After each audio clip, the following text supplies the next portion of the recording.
Hi friends, और आप सभी का वापस से स्वागत है आज की एक नई वीडियो पे। और आज हम पढ़ने वाले हैं क्लास 8 के हिंदी में 6th चैप्टर, एक टोकरी भर मिट्टी। इस चैप्टर में क्या होता है मैं आपको वो बता देता हूँ। और इस चैप्टर में होता है कि एक श्रीमान रहता है, एक जमींदार होता है, और उसको अपना महल या फिर अपना घर और बड़ा करने की इच्छा होती है। और उसके बीच में एक महिला रहती है, और उस महिला को वो भगा देता है वहां से। और वो महिला अपना घर वापस, अपनी झोपड़ी वापस कैसे लेती है, इस चैप्टर में यही है। शुरू करते हैं बिना किसी देरी के। तो हमें स्टार्टिंग में यहाँ पे जमींदार दिखाई दे रहा है। यहाँ पे जमींदार है, और उसके बाद यहाँ पे वो बुड्ढी है जिसका झोपड़ी वो ले लेता है। ठीक है। किसी श्रीमान जमींदार के महल के पास एक गरीब अनाथ वृद्धा की झोपड़ी। जमींदार साहब को अपने महल का अथाह उस झोपड़ी तक बढ़ाने की इच्छा हुई। वृद्धा से बहुतेरा कर कहा कि अपनी झोपड़ी हटा ले। वह तो कई जमाने से वहीं पे बसी हुई थी। उसका प्रिय पति इकलौता पुत्र भी उसी झोपड़ी में मर गया था। होते हुए भी एक 5 साल की बस कन्या छोड़कर चल बसी थी। अब यह पोती की वृद्धावस्था एकमात्र दाद थी। जब उससे अपनी खूब स्थिति की याद आ जाती तो दुख के मारे फूट फूट के रोने लगती थी कि जब उसने अपने श्रीमान पड़ोसी की इच्छा का हाल सुना, तब से वह मृत प्रिय हो गई थी। उस झोपड़ी का उसका ऐसा कुछ मन लग गया था कि बिना मरे वहां से निकलना ही नहीं चाहती थी।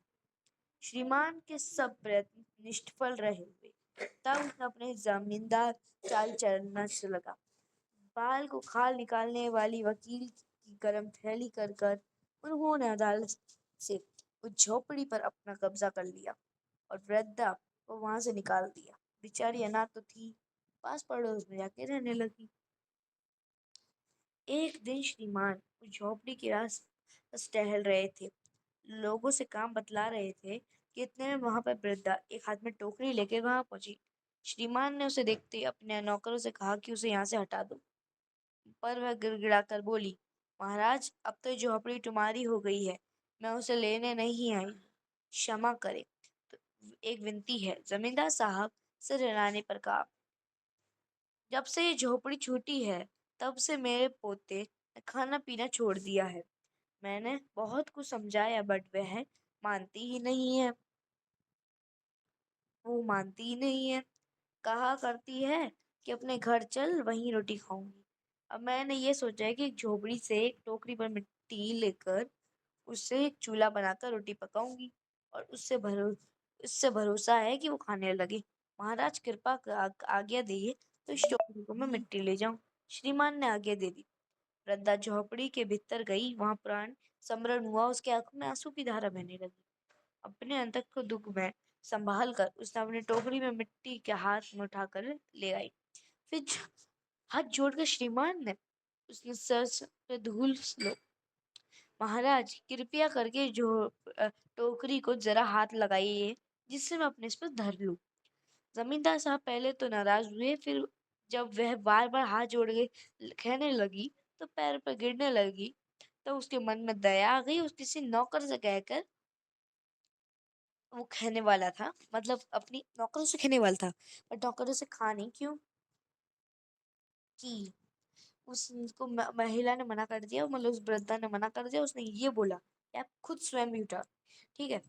अब अब जैसे ही उसने टोकरी लगाकर ऊपर उठाया, जैसे ही उसकी शक्ति के बाहर एक काम, वो उठा नहीं पाया। और उसने कहा कि मैं नहीं उठा सकता, शर्मिंदा होकर। अब वृद्धा ने एक चीज कही, इसमें ये बताया गया, वृद्धा ने एक चीज कही कि इसमें तो हजारों टोकरी है, आप इनको कैसे हटाओगे, ये तो फिर भी एक टोकरी, आपको इसी में हटाने में मुश्किल हो गई।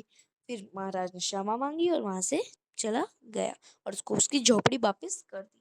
ठीक है। इसके लेखक कौन है? इसके जो लेखक है उसका नाम है माधवराव सप्रे। ठीक है। और यहाँ पे लेखक के बारे में, ठीक है। अब हम जो इसमें मेन है वो चीज पढ़ने आए हैं। पाठ से क्या है, इसमें मेरी समस्या, जो मेरी समस्या है इसके अंदर आपको कुछ क्वेश्चन दिए गए हैं, उनके अंदर आंसर लिखा है। जमींदार को झोपड़ी हटाने की आवश्यकता क्यों लगी? क्या झोपड़ी जर्जर हो चुकी थी? झोपड़ी रास्ते में बांधा थी? वह आते का विस्तार करना चाहता था। वृद्धा से उसका कोई पुराना झगड़ा था। इसका जो करेक्ट आंसर है वो है वह आते का विस्तार करना चाहती थी। ठीक है। वृद्धा ने मिट्टी ले जाने की अनुमति कैसे मांगी? क्रोध और झगड़ा करके अदालत से अनुमति मांगी, विनता और निर्ममता से चुपचाप उठाकर ले गई। देखो इसका जो आंसर है वो है विनती और निर्ममता से। उसने विनती की और तो फिर ले गई। वृद्धा की पोती का व्यवहार किस भाव को दर्शाता है? दया, लगाव, गुस्सा, डर। इसका जो आंसर है वो है लगाव। ठीक है। कहानी का अंत कैसे हुआ? प्रेरणादायक। ठीक है। ये कुछ क्वेश्चंस ये हो गए। और मिलकर करें मिलान। मिलकर करें मिलान में हमें कुछ वर्ड्स दिए गए हैं और आपको मैच करना है। अभी मैंने कुछ चैप्टर पढ़ाया तो इससे आप ये खुद खुद के करके देख सकते हो। ठीक है। ओके। खुद करना और ये आपका होमवर्क भी हो जाएगा। और आज की इस वीडियो में इतना ही। मिलते हैं अगली वीडियो।